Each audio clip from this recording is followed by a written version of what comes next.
বাংলা করলে একটা mental pressure আলাদা থাকে যে সিনেমাটা হিট করাতেই হবে। অনেক সময় চ্যালেঞ্জটা একসেপ্ট করি, সেই অনুযায়ী কাজ করি, অনেক সময় সাকসেস পাই, অনেক সময় পাই না। At the end of the day cinema hall বাঁচতে হবে। সিনেমা হল বাঁচলে কিন্তু সবাই বাঁচবে, এটা একটা চেনের মতন কাজ করছে। কোনো সিনেমা নন্দনে যদি একটার সময় চলে আর গ্লোবে সেটা যদি ধর 5টা বা 6টায় চলে, তো ডেফিনেটলি একটাই যদি সে না হয় তার টাইম, তো ডেফিনেটলি 5টায় নন্দন না গিয়ে আমার কাছে আসবে, কারণ 5টায় তো নন্দনে অন্য সিনেমা চলছে। আমরা কিন্তু একটা টাইমে সবার আগে আমাদের এখানে চালু হয় রিজনাল ছবির ইয়েটা, কিন্তু আমরা পিছিয়ে পড়ি। কারণটা কি? অনেকগুলো কারণ আছে। হল একের পর এক বন্ধ হয়ে গেছে। একটা প্রবলেম হচ্ছে চ্যানেল স্যাটেলাইট ডিজিটাল কিনছে না। যদি স্যাটেলাইট ডিজিটাল কিনতো তাহলে এই প্রবলেমটা অতটাও দাঁড়াতো না। ধরো 8-10 জন প্রডিউসারই আছে যারা রেগুলার ছবি করছে, যারা ওই সার্কেলের মধ্যে মানে ব্যবসাটা করে অ্যাটলিস্ট কোনো মতন টিকে আছে। বাকিরা নতুনরা কি করছে, একটা দুটো করে ছবি করছে তারপর চলে যাচ্ছে। সিনেমা লাইনে না ইন্টারেস্ট ক্যালকুলেট করলে চলবে না। আচ্ছা, আমাদের সিনেমা লাইনে ইন্টারেস্ট তোকে এখানে টাকা দিয়ে তোকে চুপচাপ বসে থাকতে হবে। এটা শেয়ার মার্কেটের মতো। খাদান ধর মার্কেটিংটা তৈরি করে দিল, ধর একটা পজিশন তৈরি করে দিল, কিন্তু সেই পজিশনটাকে বজায় রাখতে গেলে আরো কিছু খাদান লাগবে না? পুজোর ক্ষেত্রে না লোকে ধর সপ্তমীতে একটা ছবি দেখলো, অষ্টমীতে একটা দেখলো, নবমীতে একটা দেখলো, এটা একটা কম্প্যারিজন হয়। পুজোর লড়াইতে 25 কোটি টাকা অন স্টেক, এবং যে সিনেমাটা ভালো হবে ডেফিনেটলি ওটাই চলবে। বাট আমার মনে হয় সবগুলো সিওর মানি অন, তুমি কার উপর টাকা লাগাবে। আমার মনে হয় সব রকম কন্টেন্ট হওয়া দরকার বাংলা সিনেমায়। তাতে কি হবে, একটা সব লোকেদের জন্য একটা সিনেমা তৈরি হচ্ছে। আমাদের এখানে একটা অডিয়েন্সের জন্য সিনেমা হচ্ছে। আমার যদি ম্যাক্সিমাম উইকেট দেখে থাকিস, আমি ম্যাক্সিমাম উইকেট বোল্ড করেছি, সেটা দেখেছি। সো ওই বোল্ডের যে একটা আনন্দ, সেটা অন্য কিছুতে নেই। ক্রিকেটের একটা খারাপ দিক হচ্ছে, তুই ভালো খেল বা যাই কর, পুরোটা কিন্তু ডিপেন্ড করছে সিলেক্টরের। ইন্ডিয়ান ক্রিকেটটা এখন অনেক এগিয়ে গেছে, অনেক সফট পাওয়ার হিসেবে। আগে যেমন একটা টাইমে ছিল সচিন তেন্ডুলকারের উপরে পুরো টিমটা ডিপেন্ড করতো, সেই সিনটা এখন পুরোপুরি টোটালি চেঞ্জ।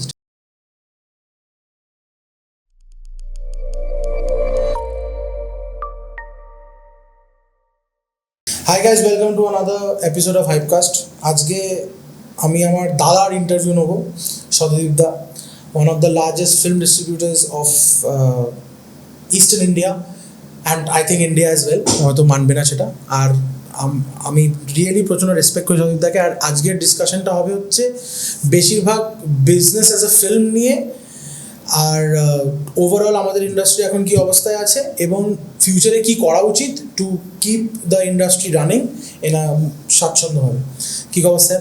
ভালো আছি। তাহলে এতদিন পর আমাদের ফাইনালি হচ্ছে। এতদিন পর হচ্ছে। তো আমি ফার্স্ট কোয়েশ্চেন তোমায় করতে চাই, তুমি প্রচুর বলিউডের ছবি ডিস্ট্রিবিউট করো, আমাকে একটা ডিস্ট্রিবিউশনের প্রসেসটা বলো। ধরো একটা ছবি এলো, সে হাউসফুল 5, সেটা তুমি ডিস্ট্রিবিউট করতে চাও, তো প্রসেসটা কি? ধরো আমি ডিস্ট্রিবিউট করতে চাই, হোয়াট ইজ দ্য প্রসেস? দেখ, এটা না একটা চেনে কাজ হয়। সো আমি যেহেতু মোটামুটি 10 বছর ধরে এই কাজটা করছি, ডিস্ট্রিবিউশনটা করছি, সো আমার অনেকগুলো প্রোডাকশন হাউসের সঙ্গে ভালো চেনাশোনা হয়ে গেছে বোম্বেতে। এবং ইনিশিয়ালি যখন স্টার্ট করেছিলাম তখন হয়তো এরকম অতটা চেনাশোনা ছিল না। সো যতবার বম্বে গেছি ততবার চেনাশোনা বেড়েছে, লোকজনের সঙ্গে দেখা হয়েছে, প্লাস একটা দুটো ছবি করাতে তখন লোকে আমাকে জানতে পেরেছে, এবং পুরোটা ট্রান্সপারেন্সি, ভালো ব্যবসা দিয়েছি। তো আস্তে আস্তে বম্বের লোকেরা জানতে পেরেছে। যখন জানতে পেরেছে তো ডেফিনেটলি ওদের সঙ্গে কাজ করার সবসময় ইচ্ছে ছিল। তো একে একে সবাই আমাকে সিনেমা দিয়েছে। তো সিনেমাগুলো ভালো ওয়ার্ক করেছে, অনেকগুলো করেনি। স্টিল বিজনেসটা যেহেতু ট্রান্সপারেন্সি ছিল এবং টাইমলি টাকা বম্বেতে গেছে এবং পুরো ব্যবসাটা স্মুথলি হয়েছে, তো সেই জন্য একটা ভালো চেনে বা ভালো বিজনেস ওয়াইজ হয়েছে বলেই আমাকে আগামী দিনে এখন কন্টিনিউয়াস আমাকে ছবি দিয়ে যাচ্ছে। তো প্রসেসটা কি, মানে তুমি কি এটা কি রাইটসটা কিনতে হয় নাকি? ইনিশিয়ালি যখন আমি স্টার্ট করেছিলাম তখন ডেফিনেটলি আরও অনেকে এই লাইনে ছিল এবং আছে। তো ইনিশিয়ালি যখন স্টার্ট করেছিলাম তখন আমাকে কিছু ছবিতে এমজি দিতে হয়েছিল, মিনিমাম গ্যারান্টি। সো ডেফিনেটলি তখন যখন স্টার্ট করেছিলাম, যেই ছবিটার প্রাইস হয়তো 1 crore হওয়া উচিত, সেটাকে আমাকে 2 কোটি টাকায় নিতে হয়েছে। তো ডেফিনেটলি ওখানে আমি সাকসেস হইনি অনেকগুলো জায়গায়। বাট তখন তারা দেখলো যে হ্যাঁ আমি লস করছি বারবার, তো তারাও আস্তে আস্তে আমাকে ছবি নর্মাল এমনি অ্যাডভান্সে দেওয়া শুরু করলো, রিফান্ডেবল অ্যাডভান্সে। ছবি না চললে ওই টাকাটা পরের সিনেমাতে অ্যাডজাস্ট হয়ে যায়। ওকে। তো এখন করতে করতে এখন সেই টাকাটাও অনেকে নেয় না, নর্মাল কমিশনে আমাকে ছবি দেয়। তো সেই ক্ষেত্রে আমার টাকাটা অত ব্লক হয় না, এবং বিজনেসটা যেহেতু টাইমলি টাকাটা বম্বেতে পাঠাচ্ছি, সেই জন্য আমার সঙ্গে একটা ভালো রিলেশন হয়ে গেছে। এইভাবেই আমি সিনেমা একের পর এক করে যাচ্ছি আর কি। আর মানে তোমার তুমি কি বম্বের যখন ছবিগুলো আসে, আর তোমাকে তো দেখো বাংলারও প্রচুর ছবি তুমি ডিস্ট্রিবিউট করো, তো বম্বের লোকেদের সাথে কাজ করার আর বাংলার প্রডিউসার বা প্রোডাকশন হাউসের সাথে কাজ করার বেসিক ডিফারেন্সটা কোথায়? অনেক ডিফারেন্স আছে। যেরকম বেসিক সব থেকে বড় ডিফারেন্স হচ্ছে যে বাংলা সিনেমাটা খালি বেঙ্গলে রিলিজ করছি, আর হিট ফ্লপটা খালি বেঙ্গল থেকে হচ্ছে। আর হিন্দি সিনেমার ক্ষেত্রে হিট ফ্লপটা কিন্তু অল ইন্ডিয়ার থেকে হচ্ছে। সো প্রেশারটা আমাদের উপরে খুব কম থাকে, অতটা থাকে না যে আমাকে হিট করাতেই হবে বা ফ্লপ করাতেই হবে। যদি হিট হওয়ার হয় তাহলে অল ইন্ডিয়া হবে, আর যদি না হিট হওয়ার হয় তাহলে অল ইন্ডিয়াতে হবে। বেঙ্গলের ক্ষেত্রে কি হয়, হিট ফ্লপটা খালি বেঙ্গল থেকে ডিসিশন হচ্ছে। সো হিট হলে ওটা ডিস্ট্রিবিউটরের ক্রেডিট, অ্যাক্টরের ক্রেডিট, ডিরেক্টরের ক্রেডিট, প্রডিউসারের ক্রেডিট। আর হিট না হলে সেটা খালি ডিস্ট্রিবিউটরের ডিসক্রেডিট। আচ্ছা, এটা আছে এখানে? হ্যাঁ, এটা আছে। আচ্ছা, তখন মনে হয় মানে ছবি যদি বাজে হয়, তখন ছবি বাজে হয়, কেউ তখন ক্রেডিট নেয়, মানে ডিসক্রেডিটটা নিতে চাইবে না। প্রডিউসার বলবে ডিস্ট্রিবিউটর পারলো না, অ্যাক্টর বলবে ডিস্ট্রিবিউটরটা ভালো না, ডিরেক্টর বলবে ডিস্ট্রিবিউটর কিছু করতে পারলো না। এইগুলো একটা থাকে, ব্লেম গেম একটা তখন থাকে। বাট অল ইন্ডিয়া সিনেমা যখন আমরা হিন্দি করি তখন ওইরকম কোনো প্রেশারটা থাকে না, অতটা প্রেশার থাকে না। হ্যাঁ, তখন যে প্রেশারটা থাকে টাকার প্রেশার থাকে, যে আমাকে ওই টাকাটা অ্যাচিভ করতে হবে, কারণ বম্বের স্টেকটাও বেশি থাকে, ওকে, বাট বাংলা স্টেকটা কম থাকে। ওকে, সেই টাকার প্রেশারটা থাকে। বাট বাংলা করলে একটা মেন্টাল প্রেশার আলাদা থাকে, যে সিনেমাটা হিট করাতেই হবে। অনেক সময় চ্যালেঞ্জটা একসেপ্ট করি, সেই অনুযায়ী কাজ করি, অনেক সময় সাকসেস পাই, অনেক সময় পাই না। আচ্ছা, তো বাংলার ক্ষেত্রে তোমার মানে Bangla has a different set of problems, এটা ডিফারেন্স, ওই দুটোকে মিলিয়ে মিশিয়েই তোমায় করতে হচ্ছে। তো ধরো বাংলার ক্ষেত্রে কি প্রডিউসাররা তোমাকে ফার্স্ট অ্যাপ্রোচ করে যে শতদীপ এই ছবিটা আমি ডিস্ট্রিবিউট, তো ওইটা কিভাবে হয়? বাংলার ক্ষেত্রে ডেফিনেটলি হ্যাঁ, প্রডিউসাররা আগে অ্যাপ্রোচ করে, যেরকম আমরা একটা সিনেমা বানিয়েছি, যদি আপনি ডিস্ট্রিবিউট করেন কিভাবে করবেন, তাহলে আমরা একবার এসে দেখা করব। আচ্ছা, এইভাবেই কাজ হয়েছে এতদিন। প্লাস কিছু বন্ধু বান্ধব তো আছে যারা নিজেদের ছবিগুলো, যেহেতু ওদের সঙ্গে বন্ধু বান্ধব, তারা চায় যে নিজেদের কানেকশনের মধ্যেই ছবি রিলিজ, তো সেইভাবে করেছি। কিছু ছবিকে জাস্টিস করতে পেরেছি, কিছু ছবি পারি। তো এবারে একটা প্রডিউসার ধরো তোমার কাছে ছবি নিয়ে গেল, সে আমি একটা ছবি বানিয়েছি, তোমার কাছে গেলাম যে দাদা আমি এই ছবিটা বানিয়েছি, এটা আমি চাই তুমি ডিস্ট্রিবিউট করো। প্রডিউসারের ডিস্ট্রিবিউশন ওয়াইজ অনেক ক্ষেত্রে আমি শুনেছি অনেক সবাইকে বলে ডিস্ট্রিবিউশনের খরচা 20 লাখ বা 30 লাখ বা 15 লাখ বা 10 লাখ। তো এই ফিগারটা how do you guys reach that figure? Is it number of halls, না কি ওটা কিভাবে রিচ হয়, বা তোমাদের কি কোনো একটা চার্জেস থাকে সিনেমাটা প্রডিউস করার জন্য? ওইটা আমাকে একটু ওই ম্যাথমেটিক্স। আমরা আমাদের একটা রেমুনারেশন আমরা নিই, আর একটা পার্সেন্টেজ করি, যে যদি ছবি সিনেমাটা ভালো হয় তাহলে আমরা একটু বেটার পাবো। আর তখন প্রডিউসারেরও না দেওয়ার কোনো ব্যাপার নেই, তারা এসে গেলে আমাদের দিয়ে দেয়। সো সেইটা একটা থাকে আলাদা। তাছাড়া আনুষঙ্গিক অনেকগুলো খরচা আছে, যেমন ধর সিনেমাটা যখন হলে রিলিজ হয় তার ডিজিটাল একটা চার্জ হয়, সেই চার্জটা প্রডিউসারকে বেয়ার করতে হয়। তো সেই চার্জেসগুলো আছে, প্লাস পোস্টার পাবলিসিটি, প্লাস তোর হোর্ডিং, ব্যানার বানানো, এই প্রত্যেকটা সিনেমা হলে যে হোর্ডিংগুলো লাগে সেগুলোর একটা চার্জ হয়। সেগুলো মিলেমিশে একটা আমরা টাকা তৈরি করি, মানে মোটামুটি একটা অঙ্ক আমরা বলি প্রডিউসারকে। তাছাড়া নাম্বার অফ থিয়েটার্স কটা হলে রিলিজ হচ্ছে তার উপরে অঙ্কটা ঠিক হয়, 20 লাখ টাকা লাগবে না 10 লাখ টাকা লাগবে। ওইটা কি করে ফিক্স হয়? মানে ধরো আমি আজকে 50টা হলে রিলিজ করতে চাই, so what is the cost of, মানে ধরো আমি ব্যানার ফ্যানারের কস্ট মেনে নিলাম, ডিজিটাল কস্ট মেনে নিলাম, আদার দ্যান এইটা আর কি কস্টিং পড়ে 50টা হলে রিলিজ করার জন্য? এইটাই মেজর কস্ট। এই ডিস্ট্রিবিউটর চার্জ একটা আছে, ওইটা একটা, আর তোর এই ডিজিটাল চার্জটা অনেকটা টাকা। তো 20টা হলের জন্য তোমার রেমুনারেশন সেপারেট, 50টা হলের জন্য রেমুনারেশন? না, আমি মনে করি সেটা 20টা হলের জন্য যা হবে 50টা হলেও তাই হবে। আচ্ছা, ওইটার জন্য আলাদা কোনো, কেন আমাদের একটা ফিক্সড কস্ট আছে, আমাদের অফিস চালাতে হয়, আমাদের অনেকগুলো, আমি একা তো পুরোটা করি না, আমার একটা টিম আছে যারা কাজ করে, তো আমাকে অফিসটা চালানোর জন্য একটা টাকা লাগে। বেসিক্যালি আমরা কি করি, আমরা খালি আমাদের যে ফিক্সড কস্টটা আছে সেটা আমরা প্রডিউসারের কাছ থেকে ডাইরেক্ট নিই। বাকি যেগুলো যেরকম ভেন্ডার আছে, এগুলো যেমন ডিজিটাল চার্জগুলো আলাদা আলাদা সার্ভিস প্রোভাইডার আছে, প্রডিউসার ডাইরেক্ট তাদেরকে পেমেন্ট করবে, পোস্টার যারা প্রিন্ট করছে তাদেরকে ডাইরেক্ট পেমেন্ট করবে, আমাকে কোনো টাকা আলাদা করে দেওয়া, তোমাকে শুধু তোমারটা দেবে, তোমার রেমুনারেশনটা দেবে। আর যদি ওভারঅল গিয়ে যদি সিনেমা ডেফিনেটলি আমরা যে পার্সেন্টেজটা রাখবো ওটা যদি খুব ভালো পারফর্ম করে ডেফিনেটলি ওই এক্সট্রা। এবার অনেক ক্ষেত্রে আমরা শুনি যে একটা ছবি ধরো বক্স অফিস করলে 1 কোটি টাকা, ওকে, এখানে আমরা শুনি একটা ডিস্ট্রিবিউটর এন্ড এক্সিবিটর শেয়ার হয়, একটা প্রোডিউসার শেয়ার হয়। এটা কি সব ছবির জন্য 50-50 না 60-40 না ওটা কি, ওই ক্যালকুলেশনটা কিভাবে করে? বাংলা সিনেমার ক্ষেত্রে definitely first week 50, second week 42.5, এটা মাল্টিপ্লেক্সের দাম, থার্ড উইক 37.5 আর ফোর্থ উইক অনওয়ার্ডস 30%। এটা একটা ফিক্সড আছে। আর সিঙ্গেল স্ক্রিনের ক্ষেত্রে কিছু ক্ষেত্রে আমরা 50-40-30 করি, এটা বাংলা সিনেমার ক্ষেত্রে এটা ফিক্সড আছে। এই অনুযায়ী আমরা চালাই। এবার ডিপেন্ড করে, ছবি একান্ত খুব ভালো না গেলে তখন ডেফিনেটলি সিনেমা হলের মালিকরাও একটু রিকোয়েস্ট করে, তখন আমরাও একটু হেল্প আউট করি, বিকজ দেখ cinema at the end of the day cinema hall বাঁচতে হবে। সিনেমা হল বাঁচলে কিন্তু সবাই বাঁচবে, এটা একটা চেনের মতন কাজ করছে। তো এখন তো সিনেমা হল স্ক্রিন নেই বাংলায়, আছে কম, মানে এটা যে কমে, এটাকে বাড়ানোর মানে বাড়ানো কি, ইজ ইট ফাইন্যান্সিয়ালি ভায়াবল? হ্যাঁ ডেফিনেটলি ভায়াবল, কিন্তু সেই ইয়েটা দূরদর্শিতাটা থাকতে হবে, এবং কিভাবে আমরা বানাচ্ছি, কিভাবে রেনোভেট করছি সেটা, এবং কোন কোন জায়গায় করছি সেটা খুব দরকার। পশ্চিমবঙ্গে একটা টাইমে 800 সিনেমা হল ছিল, আজকের দিনে 200 আমরা খুঁজে পাচ্ছি না। 200 করতে কষ্ট হয়। যেরকম আমি একটা সিনেমা রিলিজ করেছিলাম হিন্দি, সিকান্দার বলে, ওটাতে 200 করতে আমার খুব কষ্ট হয়েছিল, তাও আমি মানে টানাটানি করে 200 হল করেছি। তার মধ্যে অনেকগুলো হলই খুব একটা ভালো নয়, তাও আমরা ওই মাইলস্টোনটাকে ক্রিয়েট বা আরেকবার মানে আমাদের 200 করবার একটা টার্গেট ছিল, ইচ্ছেও ছিল, সেই জন্য ওটাকে করা হয়েছিল। বাট অধিকাংশ ক্ষেত্রে কি হয়, আমরা ওইটা অ্যাচিভ করতে পারি না। একটা বড় সিনেমা যদি ঈদে রিলিজ হয় ডেফিনেটলি ওটা তো 200 হল, তারপরে আবার সালমান খানের ছবি, ডেফিনেটলি হ্যাঁ ছবিটা যদিও বা ওয়ার্ক করেনি, that's a different case, but initially as a distributor আমাকে তো সেটাকে পুল অফ করার জন্য ওয়াইড রিলিজ করতেই হতো, সেটা করেছি।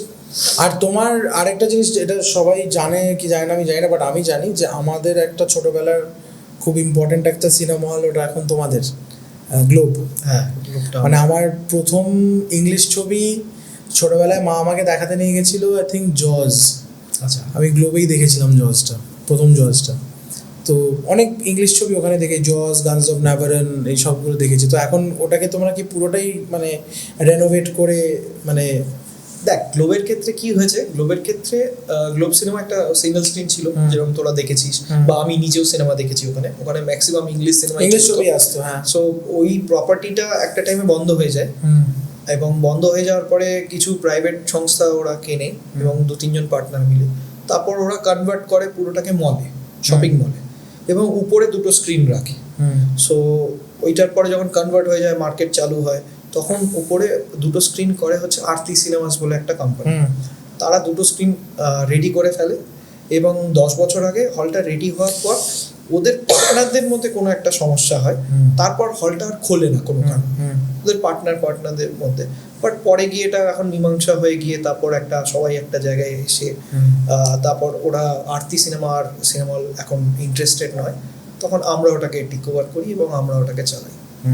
সো আমরা চেষ্টা করেছি যতটুকু বেটার ফ্যাসিলিটি দিয়ে পাবলিকের কাছে আমরা, কারণ একটা heart of the city, globe তো একটা নস্টালজিয়া, আমরা ওটাকে ইনফ্যাক্ট সবথেকে বড় ব্যাপার হচ্ছে আমি কোনোদিন ভাবিনি ওখানে বাংলা সিনেমা ভালো চলবে। ইনিশিয়ালি আমাকে 1-2 জন অনেকে হেল্প করেছিল যারা বাংলা সিনেমা সাপ্লাই করেছিল, এবং বাংলা সিনেমাটা ভালো চলেছিল। মাঝখানে আবার অনেকে সিনেমা দিতে চায়নি, গ্লোবে বাংলা সিনেমা চলবে না বলে, বাট এখন আবার কিন্তু আমি ওই জায়গাটায় নিয়ে যাচ্ছি যে বাংলা সিনেমা কিন্তু গ্লোবে চলবে। এটা গ্লোবের ব্যাপার নয়, বাংলা সিনেমাটাকে তো অ্যাটলিস্ট এক্সপেরিমেন্ট করতে হবে আমাকে, গ্লোবে চলবে না, এখানে চলবে না, এগুলো ভুল ধারণা। মানে একটু গ্রামারটা পাল্টাতে হবে, গ্রামারটা ডেফিনেটলি পাল্টাতে হবে। কোথায় আজকে যদি নন্দনে কেউ সিনেমা দেখতে যেতে পারছে, সে গ্লোবে আসবে না, এটা হয় না। সো আমরা কি করছি, নন্দনে অনেক অনেক দর্শক আমাদের কাছে আসছে। ধর কোনো সিনেমা নন্দনে যদি 1টার সময় চলে, আর গ্লোবে সেটা যদি ধর 5টা বা 6টায় চলে, তো ডেফিনেটলি একটাই যদি সে না হয় তার টাইম, তো ডেফিনেটলি 5টায় নন্দন না গিয়ে আমার কাছে আসবে, কারণ 5টায় তো নন্দনে অন্য সিনেমা চলছে, সেই সিনেমাটা যদি দেখতে হবে তাহলে আমার কাছেই আসবে। তো সেই অডিয়েন্সটাকে আমরা ক্যাটার করতে পারছি। তো এটা তো ভুল ধারণা যে গ্লোবে বাংলা চলবে না, বাংলার দর্শক সর্বত্র আছে, কিন্তু তোমাকে তো সেই এক্সপেরিমেন্ট করতে হবে। বিকজ আমি যদি কোনো বিগ বাজেট ছবি বানাই, আমার সারা পশ্চিমবঙ্গে যদি আমার 10 কোটি বাঙালি থাকে, সেই 10 কোটি বাঙালির কোন পার্সেন্টেজটাকে আমি রিচ করতে পারবো যাদেরকে আমি টিকিটটা বিক্রি করতে পারবো, ঠিক আছে? এবার আমি এই ক্যালকুলেশনটা অনেক লোকেদের ক্ষেত্রে আমি দেখি না। মানে if I have to reach A milestone, say I want 2 crore box office, ভাবলাম যে 2 কোটি টাকা বক্স অফিস হবে, মানে আমি 100টা হলে রিলিজ করছি, সদীপদা 2 কোটি টাকা আমি বক্স অফিস চাই। এবার 2 কোটি টাকা বক্স অফিসের জন্য আমার কটা টিকিট বেচতে হবে, এবার সেইটা ইনটু তোমাকে 10 করতে হবে, মানে সেই মানুষের কাছে তোমাকে, যদি তোমার 100 টিকিট বিক্রি করতে হয় তোমাকে 1000 লোকের কাছে পৌঁছতে হবে, মানে through marketing channels and whatever, and then 100 people will come and purchase the ticket, and if your movie is good, যদি তোমার ছবিটা ভালো হয়, তাহলে সেই 100 জন লোক আরও 500 জনকে গিয়ে বলবে যে গিয়ে ছবিটা দেখে আয়। যেরকম আজকে সিতারে জামিন পর, আমরা যেদিনকে আজকে রেকর্ড করি, সিতারে জামিন পর রিলিজ হয়েছে 20 তারিখে। এবার সিতারে জামিন পর সিনেমাটার বাজটা খুব ভালো, মানে সবাই, মানে বম্বেতে অ্যাপ্রিশিয়েট করছে, সবাই খুব অ্যাপ্রিশিয়েট করছে। এটা অন্যরকম গল্প, খুব যদি একটা স্প্যানিশ মুভির রিমেক, বাট সবাই ইয়ে করছে। তো এটাও তো ওয়ার্ড অফ মাউথ, মানে পাবলিসিটি। যেরকম ধরো অনিক দত্তর যে লাস্ট ছবিটা, যেটা অপরাজিত, Eken Babu is doing good, আমার বস ভালো চলেছে। হ্যাঁ, বিকজ এগুলো সব হচ্ছে ওয়ার্ড অফ মাউথে, মানে মেনলি লোকজন ইয়ে করেছে। তো তুমি অ্যাজ আ ডিস্ট্রিবিউটার, তুমি আমাদের এই ফিল্ম ইন্ডাস্ট্রিটার আগামী 10 বছর কি দেখতে পাচ্ছ? দেখ, যদি নাম্বার অফ সিনেমা হলস বাড়ে ইন বেঙ্গল, তো ডেফিনেটলি আমাদের মার্কেট বড় হবে। এবং যেই আমরা অঙ্কে পৌঁছতে চাইছি, যেরকম আমরা রিজনাল শুনি যে ধরো একটা আসামিস সিনেমা এত ব্যবসা করেছে, বা ধরো একটা মারাঠি সিনেমা এত ব্যবসা করেছে, আমরা ওই জায়গাটা পৌঁছতে পারবো। আমরা কিন্তু একটা টাইমে সবার আগে আমাদের এখানে চালু হয় রিজনাল ছবির ইয়েটা, কিন্তু আমরা পিছিয়ে পড়ি। কারণটা কি? অনেকগুলো কারণ আছে। হল একের পর এক বন্ধ হয়ে গেছে, প্রচুর জায়গা আছে। তো হলটা বন্ধ হলো কেন? What was the reason behind that? এটার একটা কারণ হচ্ছে, একটা টাইমে আমাদের কাছে যখন 800 সিনেমা হল ছিল, তো প্রত্যেকটা জেলায় ধরতে পারিস তুই 3 থেকে 4টে করে সিনেমা হল ছিল। আমার জায়গা তোমাকে তো বলি, সুদানিল তো ভর্তি। আমাদের আরামবাগে 2টো সিনেমা ছিল, এখন একটা চলছে। আগে আরো বেশি ছিল হয়তো। যেটা এখন বন্ধ হয়ে গেছে, সেই লোক তো ঘুরছে, বলছে দাদা সিনেমা কোথায় দেখে কেউ জানে না, বা হয়তো তারা পাইরেটেড ভার্সন দেখছে, যেটা আমাদেরকে ক্ষতি করে যাচ্ছে। পাইরেসি আমাদের বিশাল ক্ষতি। ওটাই সিদ্ধান্ত, তো ওই জন্য যে কোনো সিনেমা, যে কোনো ল্যাঙ্গুয়েজের সিনেমাকে ক্ষতি করে দিচ্ছে। সো সিনেমা হল যখন বন্ধ হয়ে যায়, তখন তো আর কোনো অপশন নেই। তো সিনেমা হলকে রিভাইভ করতে হবে প্রত্যেকটা জায়গায়।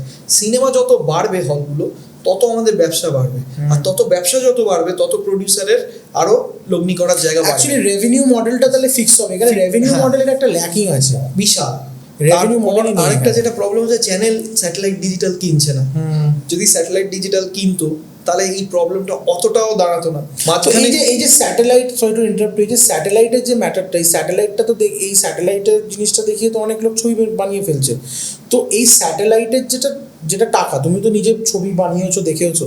স্যাটেলাইট ধরো, তোমার ছবি তো ধরো কেউ এমনি বড় কেউ নেই, বড় কেউ থাকলে একটা প্রি রিলিজ ডিল হয়ে যায়, তোমার ছবি কেউ বড় নেই। তো স্যাটেলাইট কি তোমার বক্স অফিস পারফরমেন্সের উপর বেস করে তোমাকে ফিক্স করে না? ডেফিনেটলি ওইটাই হওয়া উচিত, নাহলে টিআরপিটা আসবে কোথায়? চ্যানেল তো এমনি পয়সা দেবে না। চ্যানেল তো হিট প্রোডাক্টটাকেই নেওয়ার চেষ্টা করবে, ভালো প্রোডাক্টটাকে নেবে, যেটাতে অ্যাটলিস্ট তাদের টিআরপি হবে।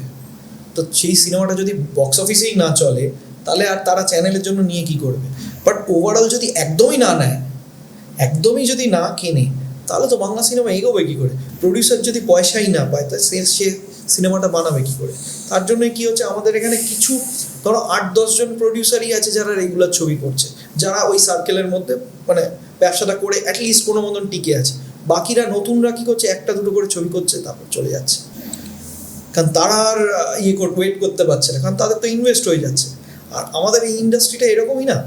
ধর আজকে তুই একটা টাকা ইনভেস্ট করলি, তুই কিন্তু কালকেই চাইলে টাকাটা রিটার্ন পাবি না, তোকে ওয়েট করতে হবে।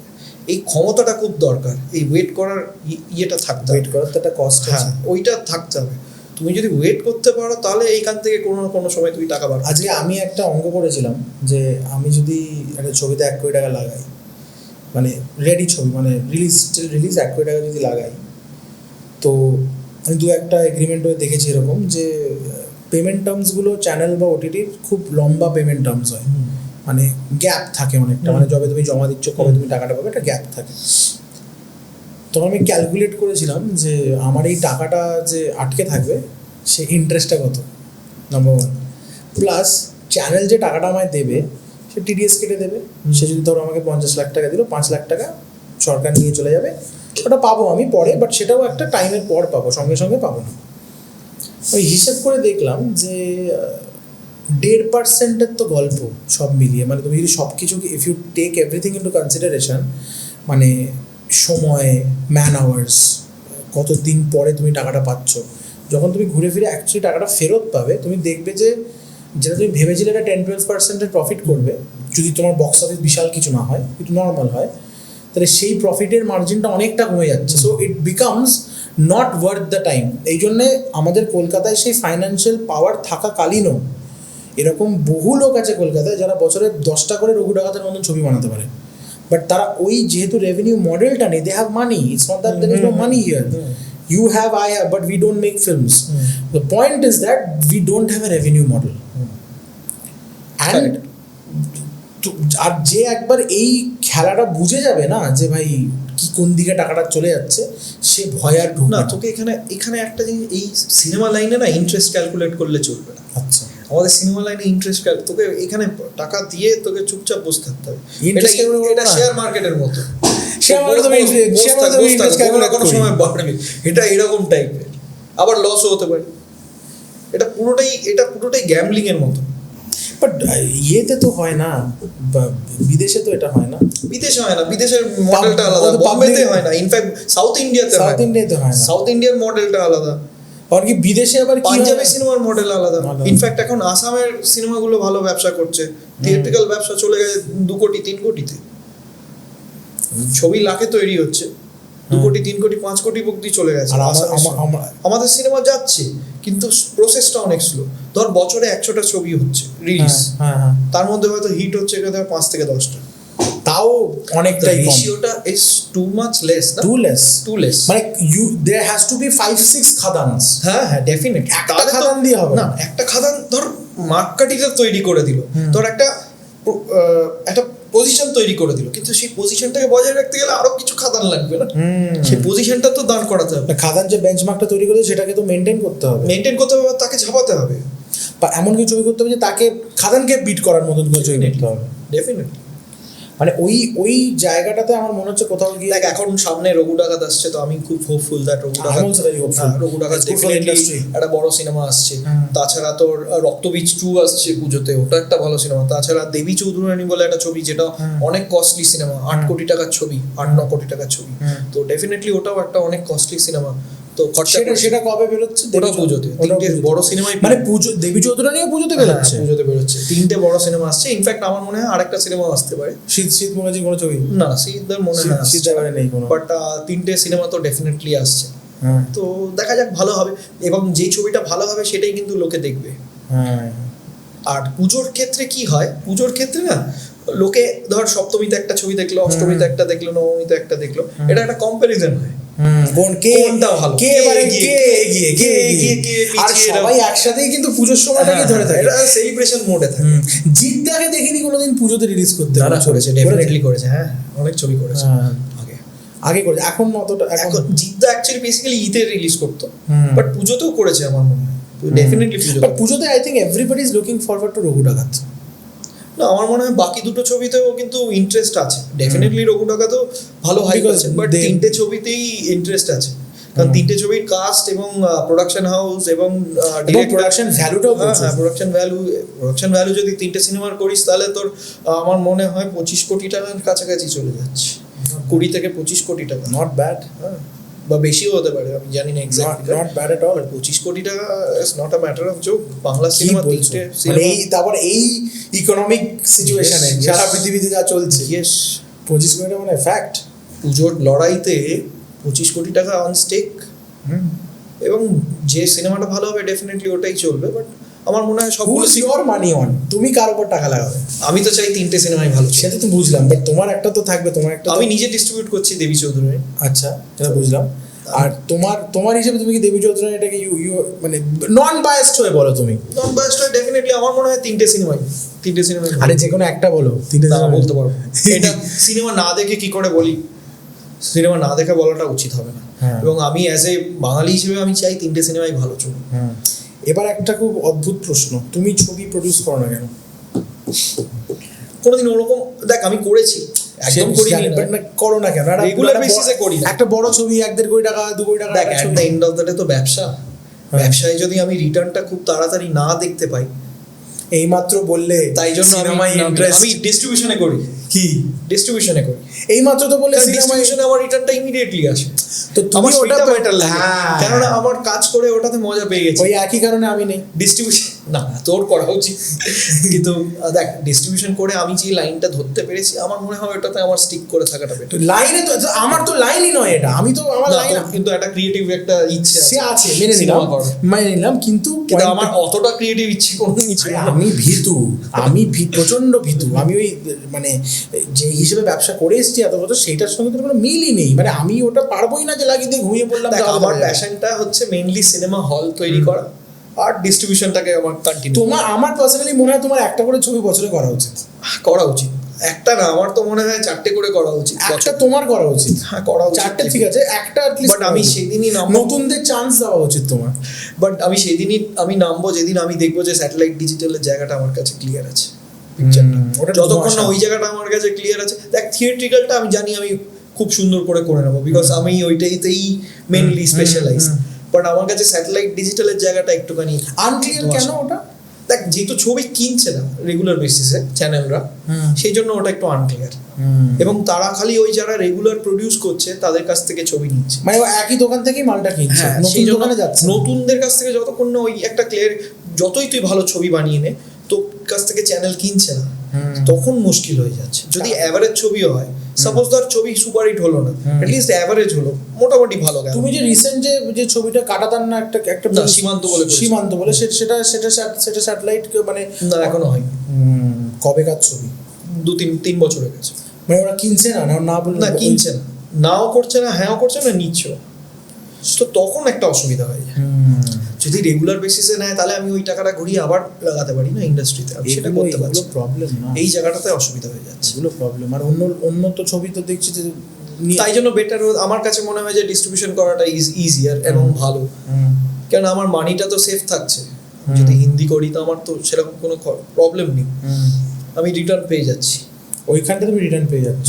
আমি ওটাই ভাবছিলাম যে ইনফ্যাক্ট আমি যদি সেই টাকাটাকে সিনেমা না প্রোডাকশন করে যদি সিনেমা হলে লাগাই, তো আমার মনে হয় আমি যেহেতু সিনেমা হলটা আমি 3rd জেনারেশন, তো আমি ওই জিনিসটাতে আমি আরো বেটার করতে পারবো বিজনেসটা। আমার সেই জন্য মনে হয়েছে যে সিনেমা হল বানালে বেটার হয়।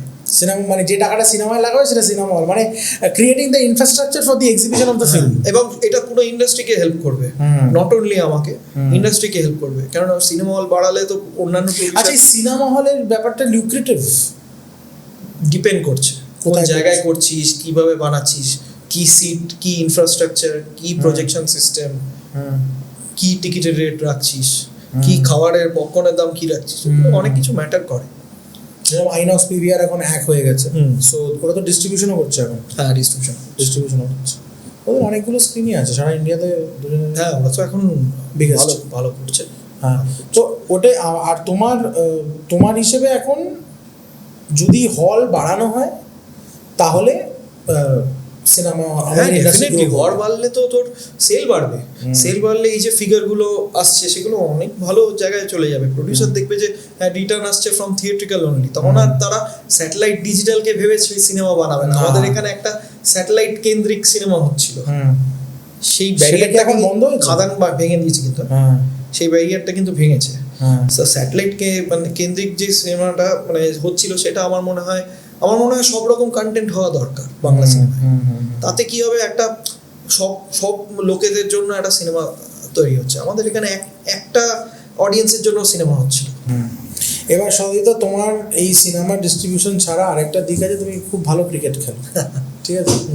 তো এবারে কেউ জানা সদিতা ত্রিপুরার জন্য খেলেছে, তো আমার কথা হচ্ছে যে এখন ক্রিকেট খেলাটা কি মানে ক্রিকেট খেলাটা তোমার কাছে কতটা ইম্পর্টেন্ট?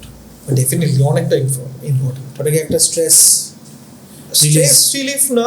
কি হয়, আমি তো বেসিক্যালি বোলার, হ্যাঁ, যখন ওই বলটা যখন উইকেটে বোল্ড করি, হ্যাঁ, তখন যে আওয়াজটা আর ওই যে ফিলটা ওইটা সিনেমা বা যতই যাই হোক না কেন ওই আওয়াজ বা ওই আওয়াজটা যখন বা ধরো উইকেট পাওয়ার যে একটা বা আনন্দ, ধরো তোমার বলটা তুমি করলে Batsman miss করলো। না ব্যাকফুটে পাঞ্চ মারলাম একটা ব্যাকওয়ার্ড কভার দিয়ে, ওই আওয়াজটা ভালো লাগে না উইকেটে লাগলে? আমার যদি ম্যাক্সিমাম উইকেট দেখে থাকিস আমি ম্যাক্সিমাম উইকেট বোল্ড করেছি, সেটা দেখেছি। সো ওই বোল্ডের যে একটা আনন্দ সেটা অন্য কিছুতে নেই। অন্য কিছুতে নেই। এখন ইন্ডিয়া ইংল্যান্ডের টেস্ট দেখছো, খুব ভালো খেলছে। কিরম লাগছে? ভালো লাগছে, ইন্ডিয়া জিতলে খুশি হব। একদম ইয়াং টিম, 3 জন সেঞ্চুরি করে ফেললো, ঋষভ পান্ত একদম ইয়াং টিম, খুব ভালো খেলছে। আশা করি যাতে ইন্ডিয়া জিতবে। তো বিরাট কোহলি যে ভয়েডটা ছেড়ে গেল টেস্ট ক্রিকেটে, তুমি কি বিরাট কোহলির এই মুহূর্তের রিটায়ারমেন্টটাকে তুমি সাপোর্ট করেছিলে? দেখ এটা না তার ব্যক্তিগত পুরো ব্যাপার, সে কতটা ফিট, সে কতটা বেটার পজিশনে আছে জাজ করার যে কখন রিটায়ার করতে হবে বা কতটা খেলতে হবে কোন ফরম্যাটে। কারণ এখন ক্রিকেট সারা বছর হচ্ছে, একটা ক্রিকেটের রোহিত শর্মা বিরাট কোহলি তো ওয়ান ডেতেই রয়ে গেল। হ্যাঁ, তারা নিশ্চয়ই সেটাকে বেটার ভেবেছে, কারণ এটা না অনেক আগে থেকে প্ল্যান হয়ে যায়। ধর এখন কিন্তু 2026-এ কোথায় কোথায় কবে কবে কি ট্যুর আছে সে প্লেয়াররা একটা প্ল্যান করতে পারে, আগে সেটা ছিল না। এখন তারা প্ল্যান করে করে সেই সিরিজগুলো খেলছে। 27শে জানুয়ারি অবধি প্ল্যান হয়ে গেছে। সো ডেফিনেটলি তারা নিশ্চয়ই ভেবেছে যে আমি অমুক তারিখ অবধি আমি এইভাবে প্ল্যান করব নিজের, কারণ প্রত্যেক বছর তাদের আইপিএল ক্যারিয়ার আছে, অনেকগুলো ব্যাপার আছে। এগুলো এখন আর ওই ক্রিকেটটা ক্রিকেটের মতন খালি ক্রিকেটের মধ্যে ফোকাস নেই, তার ফিটনেস, তার এন্ডোর্সমেন্ট, তার খাওয়া দাওয়া, তার অ্যাড শুট, তার ফ্যামিলি, প্লাস ফ্যামিলিকে কিভাবে টাইম দেবে, তো সেগুলো অনেকগুলো ব্যাপার আছে। তো তার মনে হয়েছে যে না আমার এটা সঠিক টাইম যে আমি সরে যাওয়া। ডেফিনেটলি আমি অনেক কিছু সবারও দুঃখ লাগছে 10,000টা হলো না। না ডেফিনেটলি অনেকে বলছে যে অনেক রকম কন্ট্রোভার্সি আছে, বিরাটকে নাকি অনেক রকম জায়গায় ইয়ে করেছে যে তাকে রিটায়ার করে নেওয়ার জন্য বাধ্য করেছে, বাট আমি জানি না সেটা তার ব্যক্তিগত। আমার মনে হয় না বিরাট কোহলি যে জায়গায় মানে the greatest captain of Indian, মানে আমি এখনো মনে করি গ্রেটেস্ট ক্যাপ্টেন মানে বিরাট কোহলিকে। মানে ও ক্রিকেটের একটা খারাপ দিক আছে, হ্যাঁ ক্রিকেটের একটা খারাপ দিক হচ্ছে তুই যতই ভালো খেল বা যাই কর, পুরোটা কিন্তু ডিপেন্ড করছে সিলেক্টরের।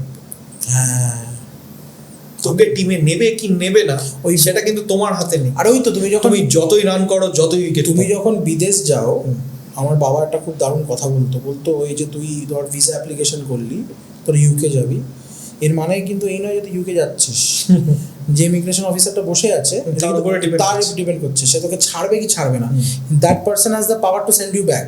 তুই এত লক্ষ টাকা খরচা করে ভিসা বানিয়ে নিলি, যাবি হ্যাঁ ইউকে তে বিশাল মজা, বাট নো প্লিজ গো। তো এই সিলেক্টরের পাওয়ারটা, সিলেক্টরের উপরে পুরোটা ডিপেন্ড করছে তোকে নেবে কি নেবে না। এরকম অনেক প্লেয়ার আছে যারা আননোটিস থেকে যাচ্ছে, কারণ না কত বছর বাদে কত রান করেছে, এবার ভুড়ি রান করে। সারফারাজটা তো খেলতেই পারে, বড় প্লেয়ার সারফারাজ ডেফিনেটলি। বাট ইন্ডিয়ার একটা জিনিস ভালো হয়ে গেছে যেটা এত বছরের প্রবলেম ছিল, সে না এখন অনেক একটা পাইপলাইন তৈরি হয়ে গেছে। আইপিএল এর জন্য একটা পাইপলাইন অফ ক্রিকেটার্স তৈরি হয়ে গেছে, যে এ না হলে ও না হলে ও, কারণ ইনজুরি হতেই পারে। আইপিএল এ তুমি ভাবো না প্রবীণ তাম্বের মতন লোকও খেলেছে এত বয়স আর এত উইকেটও নিয়েছে। আবার ইয়াং ছেলেটা ভাব, এই রঘুবংশী সুপার ব্যাটিং করে, কেউ ভাবতেই পারেনি যে ও এরকম বড় বড় ছক্কা মারবে, ওইটুকু বাচ্চা ছেলে। বাট ব্যাটিং যশস্বী জয়সওয়ালটাই তুমি ভাবো না, what he was very is now. তো আইপিএল এর যে থট প্রসেসটা হচ্ছে একটা পাইপলাইন তৈরি করা।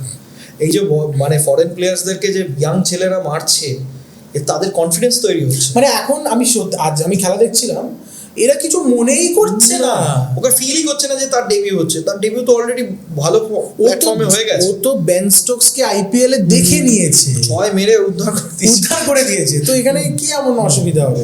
আর সেটাই, আর আমি ওই জিনিসটাই দেখলাম যে আমরা কিন্তু ওভারসিজে গিয়ে এখন মানে অন্যভাবে খেলছি। হ্যাঁ, তো ইন্ডিয়ান ক্রিকেটটা এখন অনেক এগিয়ে গেছে, অনেক সফট পাওয়ার হিসেবে। আগে যেমন একটা টাইমে ছিল সচিন তেন্ডুলকারের উপরে পুরো টিমটা ডিপেন্ড করতো, সেই টিমটা এখন পুরোপুরি totally change and everybody is doing the role.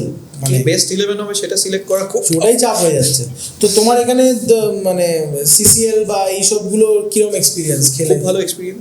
CCl খেলাটা আমার কাছে একটা ড্রিম কাম ট্রু, বিকজ আমি অনেক বছর ধরে চেষ্টা করছিলাম, ফাইনালি যখন খেলতে পেরেছি এবং সেই বছরই চ্যাম্পিয়ন হয়েছি। সো খুব ভালো লেগেছে। স্পেশালি তোকে একটা স্টোরি বলি ছোট্ট। আমি যখন শারজা গেছিলাম, আমার প্রথম ডেবিউ ম্যাচ সিসিএল এর জন্য, আই ওয়াজ টোটালি আনফিট। হ্যাঁ, আমার অ্যাকচুয়ালি লিগামেন্ট টিয়ার ছিল।